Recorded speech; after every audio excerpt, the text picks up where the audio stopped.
Welcome back to my channel. Don't forget to click on like and subscribe if you like what you see and would like to be notified about my future videos. In my previous demonstration, I found that the EC2 instances that live within my different VPCs were unable to ping each other's private interfaces, their internal IP addresses. I found that pings from the EC2 instance that lives in my VPC-A failed with 100% packet loss when trying to connect to the EC2 instances within the other two networks. The pings that originated from the EC2 instance in VPC-B also failed with 100% packet loss when trying to connect to the resource in the A network and the C network. And then finally, the ICMP ping request that originated from the EC2 of the VPCC also failed with a 100% packet loss. Now, if we look at the AWS documentation in regards to how virtual private clouds actually work, we find that this behavior should be expected because VPCs are logically isolated from other virtual networks in the AWS cloud. So this means that the VPCs cannot communicate with other VPCs by default. However, AWS provides us with some options or additional components that we can add to our VPCs to allow us some enhanced capabilities. And looking at the solution that was utilized for this demonstration, we are connecting our VPCs using VPC peering. A VPC peering connection is a networking connection between two VPCs that enables you to route traffic between them privately. So this way, the resources in the peered VPCs can communicate with each other as if they are within the same network. So this will allow traffic between the peered networks to utilize the AWS backbone in order to communicate with each other, and that's not going to utilize the public internet. It will use the internal peering connection instead.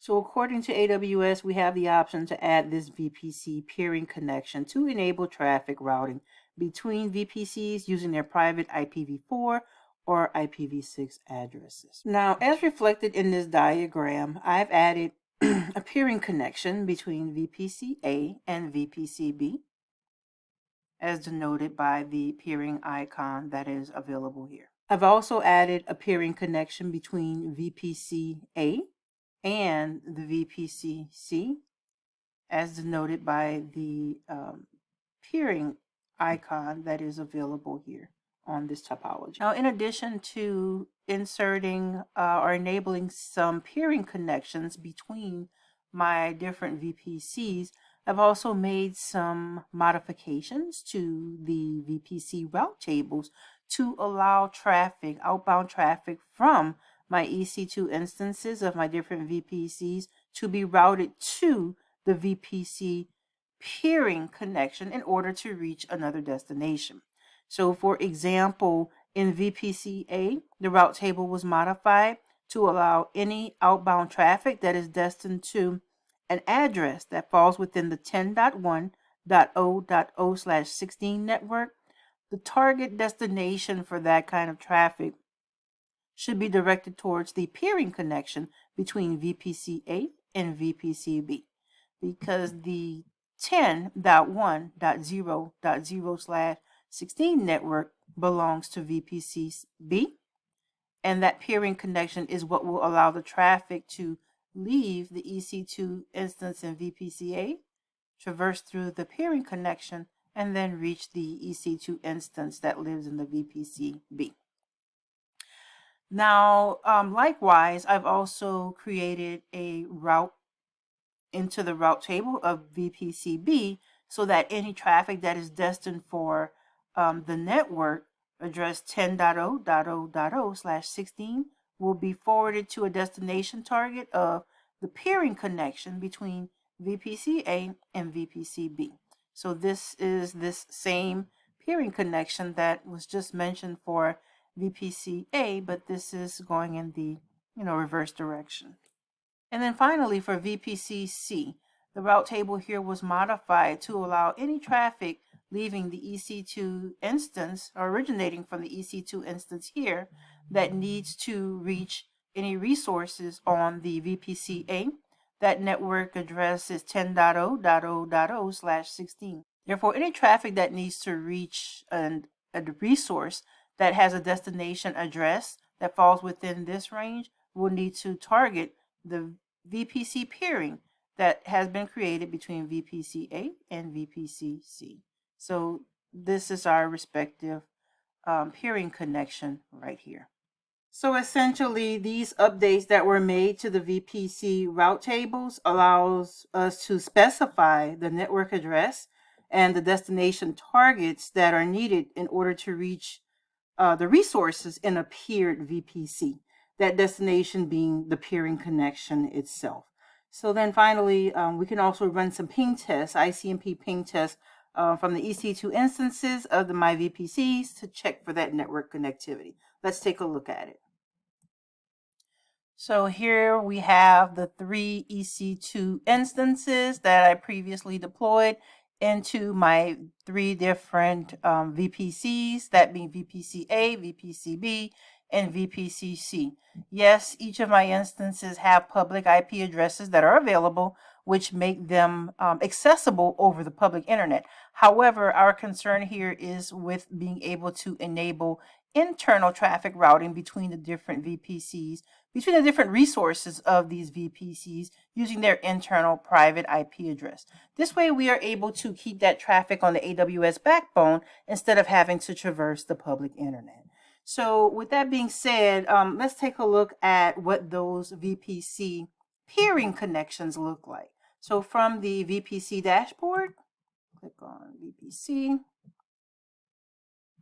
and then onto my VPCs. Here I have my VPCA, VPCB, and VPCC with their respective CIDR ranges. And then next we can click on the peering connections to take a look at the connections that were created. So here we have 2 different VPC peering connections that were created.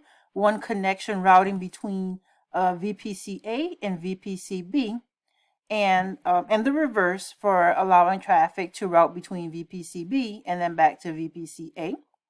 And then another connection that runs between VPCA and VPCC. These peering connections were created by clicking the Create Peering Connection button here, entering the originating VPC network and the remote VPC network that needed to be connected to each other. And then from there, there's a method of accepting the request from the requester in order to allow that connection between the 2 VPCs. If you would like step-by-step instructions on how to set up that peering connection, please see in the video description a link to my blog post that details the step-by-step walkthrough instructions for completing these steps. Next, we needed modifications to our route tables. So looking at the route tables. Here we have the VPCA, VPCB, VPCC, a route table for each of our different VPC network. So for example, if we take a look at the route table that was created for VPCA, we can see that we have what was originally available, which was the local route that routes traffic for 10.0.0.0/16, which means that the target would be for the local network because this is the network address range of the VPCA itself. The quad 0.0.0.0/0, this is one that was created in the previous demonstration in order to route all internet destined traffic to target the location of the internet gateway in order to then be forwarded along out to the public internet. So what we have that's new in our route table are these last 2 entries. We have a route that is destined to the network 10.1.0.0/16, which is the network address of the VPCB, and that target for that destination is targeting the peering connection that was created between VPCA and VPCB. And then finally, we have a destination route of 10.2.0.0/16, which is targeting the peering connection that was created between VPC-A and VPC-C. So similarly, we can find the same type of information here for the VPC-B, where we have that same peering connection running between A and B. This one is targeting the A network.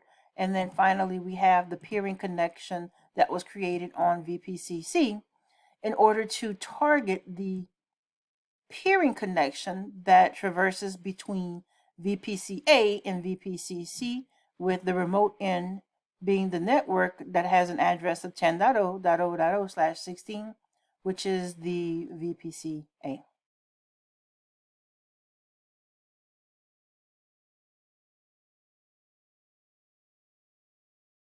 Now moving on to the testing the connectivity between the EC2 instances that live between the different VPCs. So here we have, I've recorded all of the private IP addresses of my different EC2 instances here. This way I don't have to keep flipping back and forth between these different screens. So I'm going to begin with the EC2 instance that lives in VPC-A and try ping connectivity test to the instances that live in the VPC-B and the VPC-C. So we're going to select that instance and we're going to click on connect, and we're going to utilize the session manager connection that allows us to connect to this instance straight into the browser. And my first test will be a ping ICMP request to the EC2 that lives in VPC-B. Ping. Paste. Success. See that ping request was successful. We are receiving replies. And next we have the EC2 instance that lives in VPCC. We're going to click on that one. Ping. Paste. Yes, that one was successful as well. So moving on to the next instance, VPC-A looks good.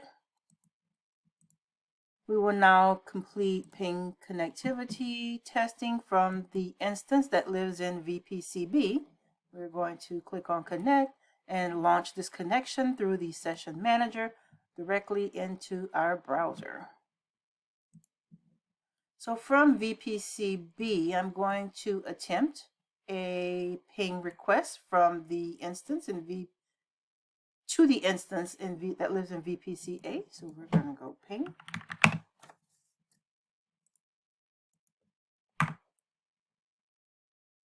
And that looks successful to me. Now let's try C. This is a request from B to C. Let's try to ping the EC2 and VPCC. Oh, and it looks like we have a problem there. I don't see any ping replies returning from the VPCC in response to the request that was made from VPC-B.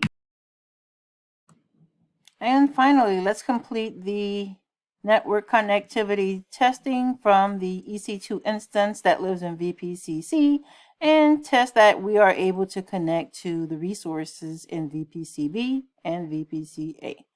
So selecting the EC2 and VPCC, click on connect, so that way we can utilize the session manager to connect to the instance directly into the web browser. Directly from the web browser. And here I'm connected to the EC2 instance that lives in VPCC. I am going to copy the internal IP address of the instance in VPC-A. Ping. We're going to attempt to ping the EC2 that lives in the A network, and that looks successful to me. And finally, we're going to attempt a ping request to the instance that lives in the VPC-B. Let's go ahead and send that ICMP request out. Ping, paste. Oh, looks like we have a problem here because the EC2 in our C network is not able to ping the EC2 instance in the VPC-B.